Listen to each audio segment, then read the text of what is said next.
జన్మ దుఃఖం జరా దుఃఖం జాయా దుఃఖం పునః పునః సంసారం సాగరం దుఃఖం తస్మాత్ జాగ్రత్త జాగ్రత్త. నాయనా మేలుకో మేలుకో, మేలైన బాటలో నడుచుకుని కోలుకో. కాబట్టి బ్రతుకును తీర్చుకో దివ్యంగా భవ్యంగా అంటున్నాడు. జన్మ దుఃఖం, జన్మే ఒక దుఃఖం. భార్యకు భర్త, భర్తకు భార్య దుఃఖం. జన్మ దుఃఖం జరా దుఃఖం జాయా దుఃఖం. కాబట్టి జర ముసలితనం కూడా దుఃఖమే. కాబట్టి ఏది దుఃఖం కాదు, అన్ని దుఃఖాలే. ఇక్కడ సుఖాలు కొంచెంగా కనిపిస్తున్నాయి కానీ, అంటే సుఖాలు కూడా మన అనుభవంలో ఉన్నాయి, దుఃఖాలు ఎక్కువగా కనిపిస్తున్నాయంటే సుఖ దుఃఖ అనుభవాలు మన అనుభవంలో ఉన్నాయి. అవి మనకున్నాయే కానీ అవి మనం కాదు.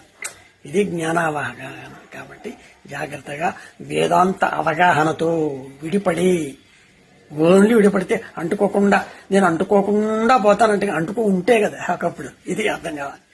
అంటుకొని లేవు కాదు కాబట్టి దుర్మార్గంగా అధర్మంగా